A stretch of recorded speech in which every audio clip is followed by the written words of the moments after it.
Hi, this is Andy XL back with another NFXL podcast, and this is going to look at my Week 11 fantasy picks and bench options. So let's start with the quarterbacks.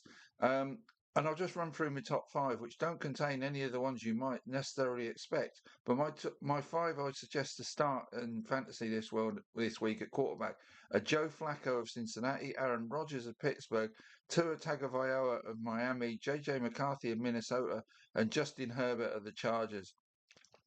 Now, Flacco and Rodgers play in the same game, and I can see them being involved in a real shootout for the aged, so to speak. So both should do well fantasy-wise in that Cincinnati-Pittsburgh game. Tua Tagovailoa comes up against Washington, who just look like a completely demoralised unit at the moment, particularly on the defensive side. Obviously, they're going to be missing Daron Payne after his ejection last week and subsequent suspension, but they're also ravaged by injuries in the secondary. So Tua could have one. You people who have listened to me before know I'm far from a Tua fan, but this could be the week to start him in fantasy. For JJ McCarthy, he could be the latest quarterback to benefit from facing the Bears, who have allowed more than 350 passing yards to six of the nine teams they have faced this season. And for Justin Herbert, he's passed for multiple touchdowns in four of his last five games. And with the Jags not possessing the most dominant of pass rushes to cause the fragile Chargers O-line major issues, he could be set for another good game here. So then my five that I go with to bench. I've just picked out four. Well, there's five names, but you'll get what I mean by there's only four. Um, One of them's a blatantly obvious one. Cam Ward, Tennessee. Probably nobody started him all season, but just don't do it. It's crazy. It would be crazy to start the quarterback for the worst team in the league against the best D in the league. So Ward is about as big as no go as there could be fantasy wise. So unless you want to flirt with insanity, don't do it. The second one is Bo Nix. Uh, the Denver offense continues to struggle, and Spags and KC will surely have a plan in place to thwart Nix. So I wouldn't be starting him against KC. Next one is Trevor Lawrence of Jacksonville. Lawrence has topped 250 passing yards just three times this season. This could be the seventh time he fails to reach that mark against the tough Chargers pass defense. And the final one or ones, because we don't absolutely haven't had clarity who's starting yet. Is it going to be Mac Jones or is Brock Purdy going to be back for San Francisco? Whatever it is, I wouldn't start them. The Cardinals don't give up many passing touchdowns. The 49ers struggle to get into the end zone. So whoever starts this week for San Fran looks a risky option to me. So that's the quarterbacks. Let's get on to running backs. I've got five that I in my to start column. They're Woody Marks of Houston, Devon Achane of Miami, Christian McCaffrey of San Francisco, Aston Gionti of Las Vegas, and Trevayon Henderson of New England. Now, some of these are more obvious, but let's go through it. Um, for Marks, the Titans have allowed 12 rushing touchdowns to running backs this season and 129 rushing yards or more in 8 of their 9 games this season. So Marks is the best place to the Houston running backs to take advantage of that. For Achane, he has 90 or more scrimmage yards in each of his last 5 games, in which he has scored 5 touchdowns. As I've said before, a depleted and demoralised Commanders D looked like a good matchup for him this week. Christian McCaffrey, well, he's pretty much a go every week, but he's scored a TD in 6 of his 9 games this season and has not gone 2 in a row without one, and he didn't have one last week. He also has 8 of 10 games with 100 scrimmage yards or more. The Cardinals are not great against opposing running backs, so Christian McCaffrey could add another 100-yard and a score game here. Um, Gionti, yes, the Dallas D may be better than awful this week, but I still see Gionti going well here, maybe even contributing in a fair amount as a receiving back. He is still averaging 76 scrimmage yards a game, and has 7 touchdowns in 9 games. He may well go close to 100 yards and a score here. And the final one is Trevayon Henderson. Well, with Rhamondre Stevenson out again, he looks like he's going to be the dominant back for New England this week against the Jets. He's averaged 104 yards a game in his last 3 games and added 2 touchdowns last week. And like I say, with Henderson out, he might get more of the goal line work this week as well, or should get more of the goal line work. So them the five I like. These are the ones I don't like. Breece Hall of the New York Jets, Tyrone Tracy of the New York Giants, The combination of Kenneth Walker and Zach Charbonnet in Seattle, Tyron Williams for the Rams, RJ Harvey for Denver, and Saquon Barkley for Philadelphia. Now, that could sound like a like column, but it's not. I don't like any of these this week.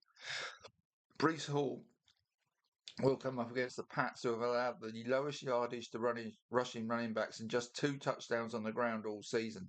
For a Jets team that has very little to offer on offense, for me, he's not a fantasy starter this week. Tracy's done okay recently, but has just 1 touchdown all season, and the Packers D are tough on opposing running backs, especially receiving backs. So he's not a no-go for me. For Walker and Charbonnet of Seattle, the Rams have conceded just 2 touchdowns to running backs all season, so life might not be a box of chocolates for Charbonnet and Walker here. There is a brand of chocolates you can look up that sound like that. Kyron Williams, he got a pair of touchdowns last week, but Blake Corum had 13 carries compared to Williams' 14. So Williams may be a TD-dependent option here against a team that has allowed just 5 touchdowns to opposing running backs all season.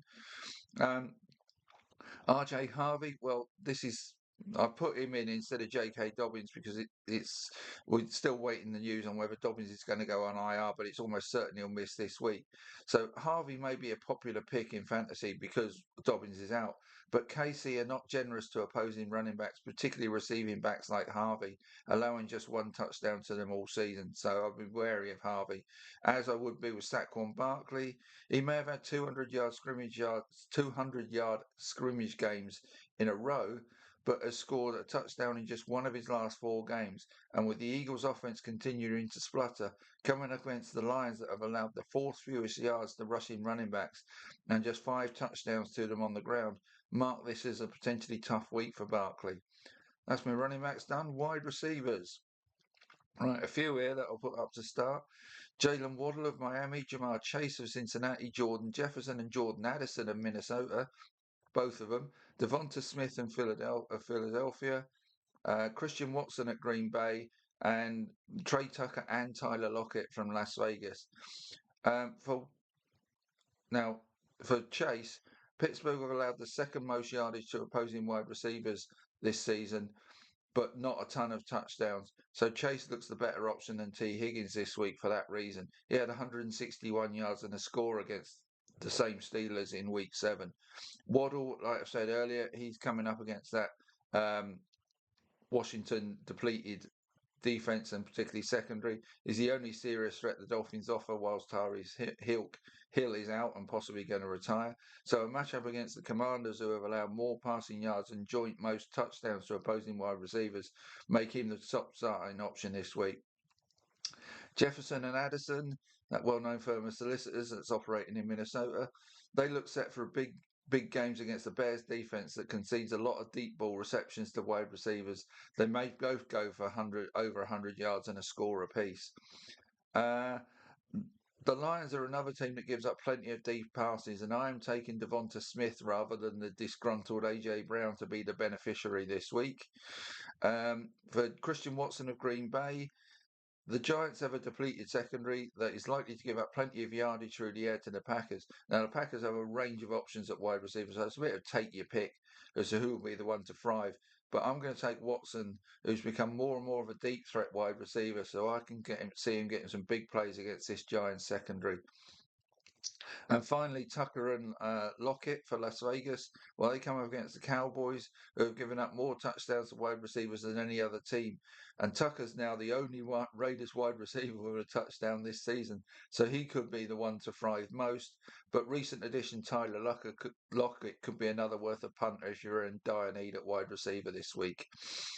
The ones I would bench: Jacoby Myers of Jacksonville, Rashee Rice of Kansas City, Courtland Sutton and Trey Franklin in Denver, and Davante Adams of the Rams. Myers' debut for the Jags last week was pretty much the norm for him this season, 30 to 40 receiving yards and no touchdown. So against the Chargers team that is 4th toughest on opposing wide receivers this season, any more than that would be a surprise. Rashee Rice has done well since he's come back. He's had 233 yards and 4 touchdowns in just 3 games since his return to action. But against the Denver D that has allowed only 2 touchdowns to opposing wide receivers this season, Rice will do well to keep his scoring run going here. Sutton and Franklin could both struggle for Denver against the team that allows least yardage and less than 11 catches a game to opposing wide receiver groups. As such, they become touchdown reliant options again this week. So I'll be wary of those. For Davante Adams, I think Puka Nacua could be the Rams wide receiver to do much better, to be the better matchup than Adams against the Seahawks. So I see Adams as a risky start this week. Go on to tight ends. To start, Trey McBride of Arizona, Zach Ertz of Washington, basically any Pittsburgh tight end, Noah Fant of Cincinnati, and Mark Andrews of Baltimore. Now, McBride has scored a TD in each of his last 5 games and is a real favourite of Jacoby Brissett. So I fancy him to continue a scoring run and have another good game against the 49ers, especially now that Marvin Harrison Jr. is out for this game. McBride's clearly the top target for Brissett.